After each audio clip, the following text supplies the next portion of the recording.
नमस्कार बच्चों। आज हम कक्षा 9 हिंदी व्याकरण में पढ़ाए जाने वाले अनुस्वार और अनुनासिक को पढ़ने जा रहे हैं। तो आइए बच्चों, सबसे पहले अनुस्वार को जान लेते हैं कि अनुस्वार क्या होता है और हिंदी में इसका प्रयोग हम कैसे करते हैं। हिंदी लिखते समय शब्दों के ऊपर शिरोरेखा लगाई जाती है।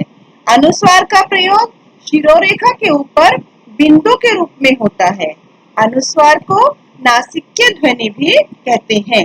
इसका उच्चारण करते समय हवा केवल नाक से निकलती है और उच्चारण कुछ जोर से किया जाता है।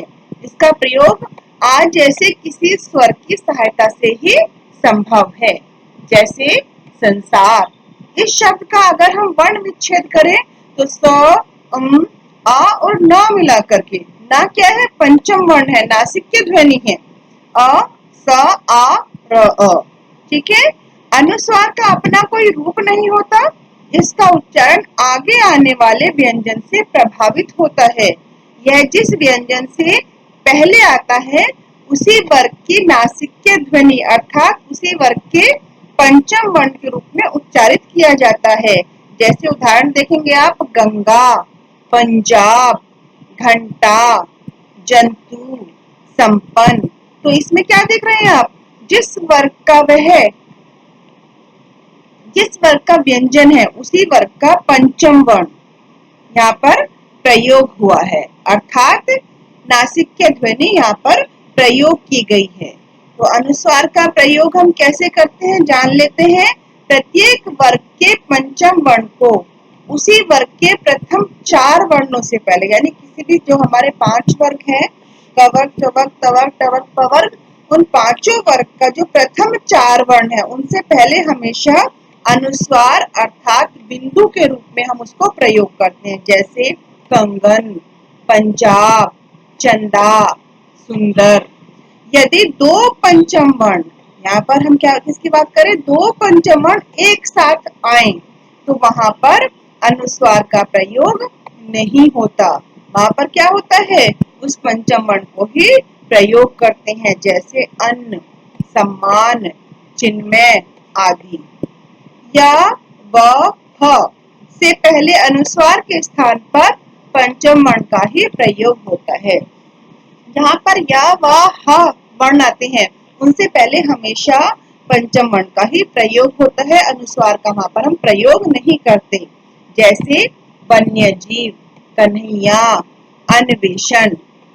सा तथा श से पहले पंचम वर्ण का प्रयोग नहीं होता। जहाँ पर सा या श आता है वहां पर हम हमेशा अनुस्वार का ही प्रयोग करते हैं। जैसे संसार, वंश, हंस आदि। तो आइए बच्चों, अब हम अनुनासिक पढ़ लेते हैं। अनुनासिक को जानते हैं कि अनुनासिक क्या होता है। अनुस्वार की तरह ही अनुनासिक भी शिरोरेखा के ऊपर ही लगता है। इसे चंद्र बिंदु भी कहते हैं। इनका उच्चारण करते समय हवा नाक और मुंह दोनों से निकलती है। जैसे अनुस्वार में आया था कि जब हम अनुस्वार का उच्चारण करते हैं तो ध्वनि सिर्फ नाक से या नासिका से निकलती है। उसी प्रकार से अनुनासिक में हवा जो है या ध्वनि है वह नाक और मुंह दोनों से निकलती है। अनुनासिक का प्रयोग प्रारंभ, मध्य और अंत सभी स्थानों पर हो सकता है। जैसे हंसना, महंगा, कुआं। देखिए यहाँ पर आरंभ में प्रयोग किया है अनुनासिक को, यहाँ पर मध्य में और यहाँ पर अंत में किया है। अनुनासिक का प्रयोग कैसे होता है आइए बच्चों जान लेते हैं।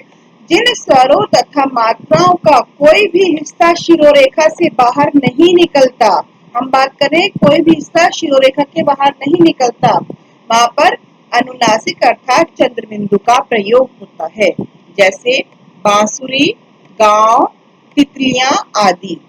जिन स्वरों और मात्राओं का कोई भी हिस्सा शिरोरेखा के ऊपर होता है, अगर कोई हिस्सा शिरोरेखा के ऊपर चला जाता है तो वहां पर अनुनासिक या चंद्र बिंदु के स्थान पर अनुस्वार अथवा बिंदु का प्रयोग किया जाता है। जैसे गलियों, सिंचाई, पक्षियों आदि। तो आइए बच्चों, अब हम अनुस्वार और अनुनासिक के अंतर को समझ लेते हैं कि अनुस्वार और अनुनासिक में क्या अंतर होता है। पहले हम पढ़ेंगे अनुस्वार। अनुस्वार का प्रयोग बिंदु के रूप में होता है और अनुनासिक में चंद्र बिंदु के रूप में इसका प्रयोग होता है। अनुस्वार का उच्चारण करते समय वायु नासिका से निकलती है और अनुनासिक का उच्चारण करते समय वायु नासिका और मुंह दोनों से निकलती है। अनुस्वार वर्ण के ऊपर लिखा जाता है, जिस वर्ण के ऊपर उसके तुरंत बाद बोला जाता है, जबकि अनुनासिक जिस वर्ण पर लगता है उसके साथ ही बोला जाता है। इसका प्रयोग अर्थात अनुस्वार का प्रयोग हमेशा बिंदु के रूप में होता है, जबकि अनुस्वार का प्रयोग मात्रा के अनुसार बदल जाता है। जैसे आपको मैंने बताया था कि जहां पर शिरोरेखा के ऊपर कोई मात्रा आ जाती है, कोई स्वर कोई मात्रा शिरोरेखा से बाहर निकलती है, तो वहां पर अनुनासिक का प्रयोग अनुस्वार के रूप में होता है, अर्थात बिंदु के रूप में होता है। तो बच्चों, मिलते हैं अपने आने वाली अगली वीडियो में। तब तक के लिए धन्यवाद।